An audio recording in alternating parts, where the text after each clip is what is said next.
സമസ്ത അധ്യക്ഷൻ സെയ്ദ് മുഹമ്മദ് ജിഫ്രി മുത്തുക്കോയ തങ്ങളെ സന്ദർശിക്കുന്നതിനു വേണ്ടി കൂടിക്കാഴ്ച നടത്തുന്നതിനു വേണ്ടി കോൺഗ്രസിൻ്റെ കേരളത്തിലെ മുതിർന്ന നേതാവ് കൂടിയായിട്ടുള്ള ശ്രീ രമേശ് ചെന്നിത്തല അവർ കോഴിക്കോട്ടെ സമസ്തയുടെ കാര്യാലയത്തിൽ എത്തിച്ചേർന്നിരിക്കുകയാണ്. ജിഫ്രി തങ്ങൾക്കൊപ്പം പ്രാതൽ കഴിച്ച ശേഷം ഇരുവരും തമ്മിൽ കുറച്ചധികം സമയം തന്നെ സംഭാഷണത്തിൽ ഏർപ്പെട്ടു. ഇപ്പോൾ എന്താണ് എന്നത് അപ്പുറത്തേക്ക് നമുക്ക് ഈ ഒരു സന്ദർശനം സ്വാഭാവികമായിട്ടും സമസ്തയുടെ 100-ാം വാർഷിക സമ്മേളനം നടക്കുന്നൊരു സമയമാണ്. കോൺഗ്രസ് പാർട്ടിയെ സംബന്ധിച്ചിടത്തോളം തെരഞ്ഞെടുപ്പിൻ്റെ ഒരു ഘട്ടത്തിലേക്ക് കടക്കുന്നൊരു സമയമാണ്. ഇങ്ങനെയൊക്കെയുള്ളൊരു സന്ദർഭത്തിൽ ഈ ഒരു കൂടിക്കാഴ്ചയ്ക്ക് എന്താണ് പ്രാധാന്യം എന്നത് സംബന്ധിച്ച് നമുക്കെല്ലാവർക്കും ഒരു ആകാംക്ഷയുണ്ടാവും. നമുക്ക് തങ്ങളോട് തന്നെ ചോദിക്കാം. തങ്ങളെ നമ്മൾ 100-ാം വാർഷിക സമ്മേളനത്തിലേക്ക് നമ്മൾ അടുത്ത് വന്നുകൊണ്ടേയിരിക്കുകയാണ്. അപ്പോൾ സാർ ഇവിടെ എത്തി കുറഞ്ഞ സമയം സാറിനെ ക്ഷണിച്ചിട്ടുണ്ട്.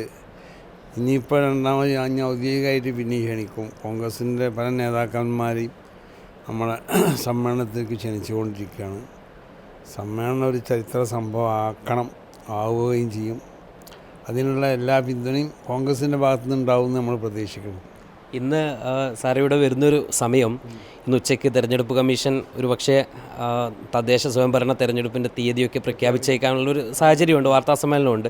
അപ്പോൾ ഈ ഒരു സമയത്ത് ഒരു രാഷ്ട്രീയ പ്രാധാന്യം കൂടി കൂടിക്കാഴ്ചയ്ക്ക് ഉണ്ടാവുമല്ലോ. അങ്ങനെ എപ്പോഴും ഉണ്ടാവും. രാഷ്ട്രീയക്കാർ സന്ദർശിക്കുമ്പോൾ രാഷ്ട്രീയ പ്രാധാന്യം ഉണ്ടാവുമല്ലോ. അതിന് സൗഹാർദ്ദത്തിൻ്റെ പുറമെ രാഷ്ട്രീയക്കാർ സന്ദർശിക്കുമ്പോൾ രാഷ്ട്രീയ പ്രാധാന്യം ഉണ്ടാവും. അപ്പോൾ പിന്നെ ഈ വരുന്ന പഞ്ചായത്ത് തിരഞ്ഞെടുപ്പിൽ പിന്നെ UDF എല്ലാ നിലക്കുള്ള പിന്തുണയാണ് അവർ ആവശ്യപ്പെടുന്നത് നമ്മളെ ഭാഗത്തു നിന്നിട്ട്. അപ്പോൾ അതുകൂടി അതിൽ മൂപ്പര സന്ദർശനത്തിൻ്റെ ഉദ്ദേശത്തിൽപ്പെട്ടത് തന്നെയാണ്.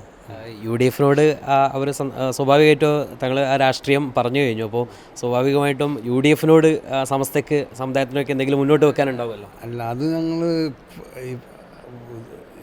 അത് അവർ ഭരണത്തിൽ വരട്ടെ. അപ്പോൾ നമുക്ക് പല ആവശ്യങ്ങളുണ്ടാവുമല്ലോ. ആ ഭരണത്തിൽ വരുന്നവരോടൊക്കെ പലതും നമുക്ക് മുന്നിൽ വെക്കാനുണ്ടാവും. അല്ല, ഇവിടുത്തെ മതസൗഹാർദ്ദം സംരക്ഷിക്കപ്പെടണം. ഒന്ന്, ഇവിടെ ഇപ്പോൾ വോട്ട് ചോർച്ച, പിന്നെന്താണ് വോട്ട് ചോരി എന്നൊക്കെ പറഞ്ഞില്ലേ, വോട്ട് വെക്കുക എന്നൊക്കെ. അപ്പോൾ ആ നിലക്കുള്ള ഒരു സംവിധാനം നമ്മുടെ രാജ്യത്തുണ്ടാകാൻ പാടില്ലല്ലോ, ഇന്ത്യയിലുണ്ടാകാൻ പാടില്ലല്ലോ. അത് ഇന്ത്യ രാജ്യത്തിൻ്റെ ഒരു പാരമ്പര്യത്തിനെതിരാണ്. അപ്പോൾ അതിനെതിരെ ശബ്ദിക്കേണ്ടവർ കോൺഗ്രസ്സുകാരും മറ്റുള്ള രാഷ്ട്രീയ പാർട്ടികളുമാണ്. അവരത് ചെയ്തുകൊണ്ടിരിക്കുന്നുണ്ട്. അത് വിജയിക്കട്ടെ, അവരെ ആ പരിശ്രമം വിജയിക്കട്ടെ.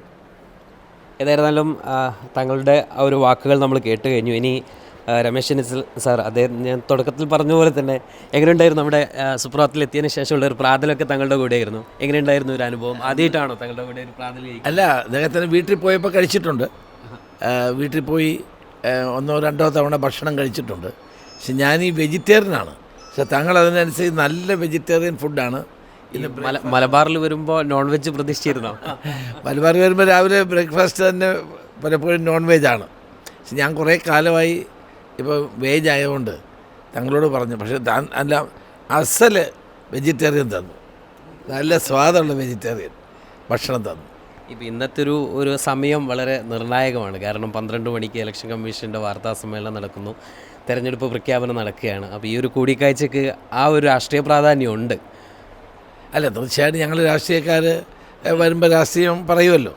പ്രത്യേകിച്ച് തങ്ങളെപ്പോലുള്ളൊരു മഹാവ്യക്തി സമസ്തയുടെ പ്രസിഡന്റ് എന്നുള്ള നിലയിൽ അദ്ദേഹത്തെ കാണുമ്പം സ്വാഭാവികമായിട്ട് ഞങ്ങൾ പിന്തുണ സഹായം അഭ്യർത്ഥിക്കുമല്ലോ. തന്നെയല്ല, സമസ്ത എപ്പോഴും UDF ഒരു ശക്തിയാണല്ലോ. കോൺഗ്രസിനും ലീഗിനും ഒക്കെ ഒരു ശക്തിയായി എപ്പോഴും സഹായിച്ചിട്ടുള്ള പ്രസ്ഥാനമാണല്ലോ. അപ്പോൾ വരാൻ പോകുന്ന പഞ്ചായത്ത് തിരഞ്ഞെടുപ്പിലും പിന്നെ നിയമസഭാ തിരഞ്ഞെടുപ്പിലും ഒക്കെ ആ പിന്തുണ ഞങ്ങൾ സ്വാഭാവികമായിട്ട് അഭ്യർത്ഥിക്കുമല്ലോ. ഇപ്പോൾ തങ്ങളുടെ ഒരു ആശങ്ക പറഞ്ഞത് ഇപ്പം നടന്നുകൊണ്ടിരിക്കുന്ന വോട്ട് ചോരിയാണെങ്കിലും മതസൗഹാർദ്ദമായിട്ട് ബന്ധപ്പെട്ട് നിരന്തരം കേരളത്തിൽ ഇത്തരത്തിലുള്ള പ്രശ്നങ്ങൾ വന്നുകൊണ്ടിരിക്കുകയാണ്. തട്ടം വിടുന്നത് സംബന്ധിച്ച് സ്കൂളിൽ നിന്ന് പുറത്താക്കുന്ന സംഭവം, അങ്ങനെ തുടങ്ങിയിട്ട് ഒരുപാട് പ്രശ്നങ്ങൾ ദിവസം ഓരോന്നും ഉദയം ചെയ്തുകൊണ്ടിരിക്കുകയാണ്. കോൺഗ്രസ് എങ്ങനെ ന്യൂനപക്ഷങ്ങളുടെ ഇത്തരം ആശങ്കകളൊക്കെ ദൂരീകരിച്ചുകൊണ്ടിരിക്കുന്നുണ്ട്? വാസ്തവത്തിൽ ശ്രീ രാഹുൽ ഗാന്ധി തന്നെ ഇത്തരം ആശങ്കകൾ ഏറ്റവും ശക്തമായി ഉന്നയിക്കുകയാണ്.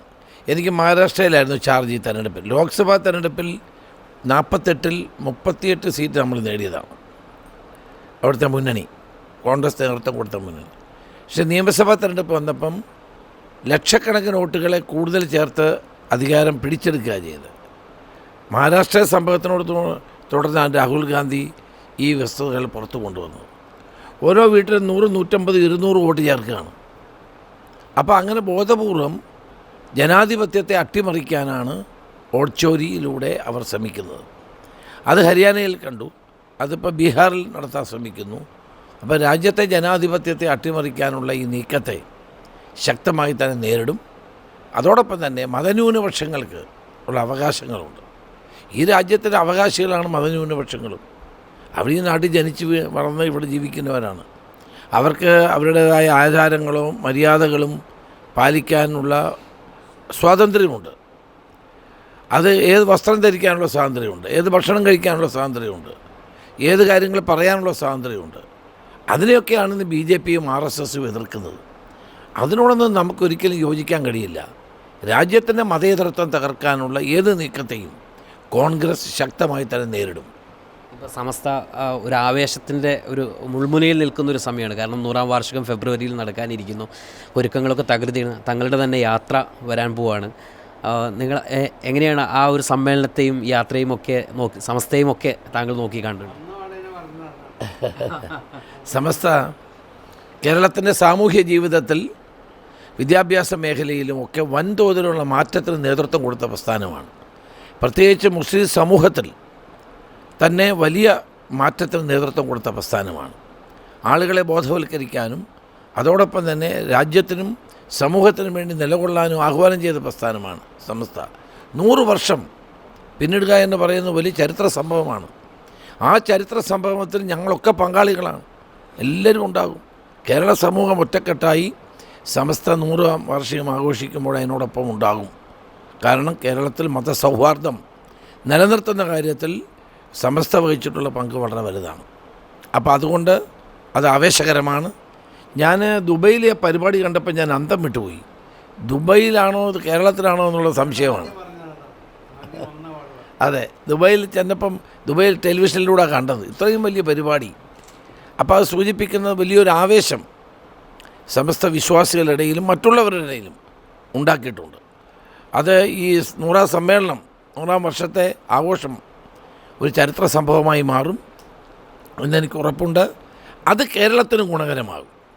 കേരളത്തിൻ്റെ മത സാമുദായിക സ്പർദ്ധ ഒഴിവാക്കാനും എല്ലാവരെയും യോജിപ്പിക്കാനുമുള്ള ഒരാഹ്വാനമാണ് അതിലൂടെ നൽകുന്നതെന്ന് ഞാൻ വിശ്വസിക്കുന്നു.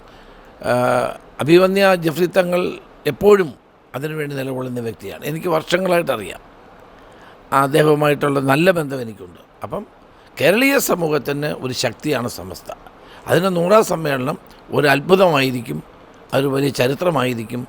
അതിൽ നമ്മളെല്ലാവരും പങ്കുചേരണം എന്നാണ് എൻ്റെ അഭിപ്രായം. ഞാൻ ഒന്നുകൂടി നേരത്തെ ചോദിച്ചൊരു ചോദ്യം ചോദിക്കണം. എന്ന് വെച്ചാൽ രാഷ്ട്രീയക്കാരാകുമ്പോൾ രാഷ്ട്രീയം പറയുമല്ലോ എന്നതിനപ്പുറത്തേക്ക് ഇന്നത്തെ ഒരു സന്ദർശനത്തിന് മറ്റെന്തെങ്കിലും തരത്തിലുള്ള ഒരു കൂടിക്കാഴ്ചയുടെ ഒരു ഉദ്ദേശങ്ങളൊക്കെ? മറ്റൊന്നുമില്ല. ഇത് ഞാൻ കോഴിക്കോടുള്ളപ്പോൾ ഞാൻ വരുന്നു എന്ന് പറഞ്ഞ് അദ്ദേഹത്തെ വിളിച്ചിരുന്നു.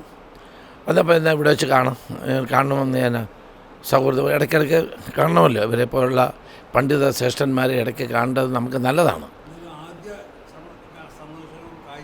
ഒന്നുമല്ല, ഇടയ്ക്കിടയ്ക്ക് കാണും. ഇടയ്ക്ക് അവിടെ പോകുമ്പോൾ കാണും.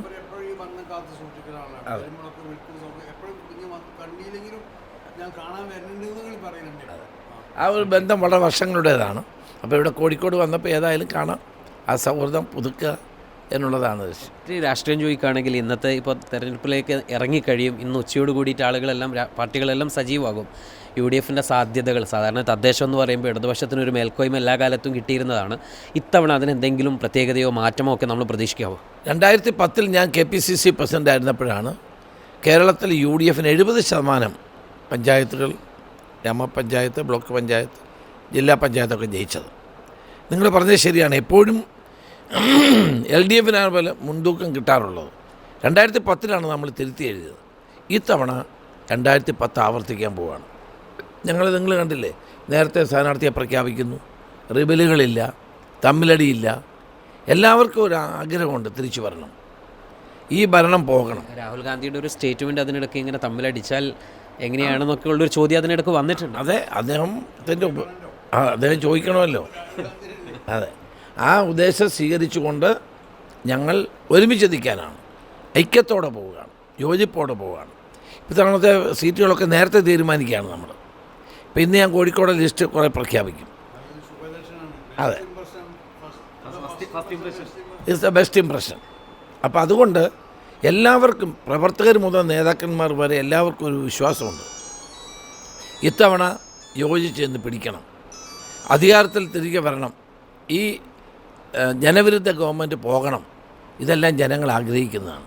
അതുകൊണ്ട് തമ്മിലടിക്കാതെ എല്ലാവരും യോജിച്ച് ഒരുമിച്ച് പോകും. നിയമസഭാ തെരഞ്ഞെടുപ്പിലും ഈ തദ്ദേശ തെരഞ്ഞെടുപ്പിൻ്റെ ആവർത്തനം ഉണ്ടാവും. തീർച്ചയായിട്ടും ഉണ്ടാവും. തദ്ദേശ സ്വയംഭരണ സ്ഥാപനങ്ങളിലേക്കുള്ള തെരഞ്ഞെടുപ്പെന്ന് പറയുന്നത് ഒരു റിഹേഴ്സലാണ് അടുത്ത തെരഞ്ഞെടുപ്പിന്, നിയമസഭാ തെരഞ്ഞെടുപ്പിന്. ഇത്തവണ നിയമസഭാ തെരഞ്ഞെടുപ്പിൽ UDF വൻ വിജയം നേടും. അതിന് മുന്നോടിയായി നടക്കുന്ന തെരഞ്ഞെടുപ്പായതുകൊണ്ട് എല്ലാ പ്രവർത്തകരും അനുഭാവികളും നേതാക്കളും ഒരു മനസ്സോടെ പ്രവർത്തിക്കുക. മുഖ്യമന്ത്രിയാവാൻ അതൊക്കെ പാർട്ടി തീരുമാനിക്കണം. താങ്കളെ ആ ഒരു അഭിപ്രായത്തോടെ UDFിലൊരു മുഖ്യമന്ത്രി സ്ഥാനാർത്ഥി എന്ന ചർച്ചകളൊക്കെ നടന്നുകൊണ്ടിരിക്കുന്ന ഒരു സമയമാണല്ലോ. അത് നമ്മളല്ല പറയേണ്ടത്, അത് പാർട്ടിയാണ് പറയേണ്ടത്. ഏതായിരുന്നാലും വളരെ സൗഹൃദ ഏതായിരുന്നാലും വ്യക്തമാണ്.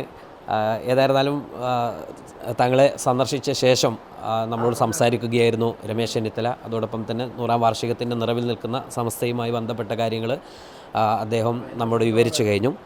ഇരുവർക്കും ആശംസകൾ നേർന്നു. നന്ദി.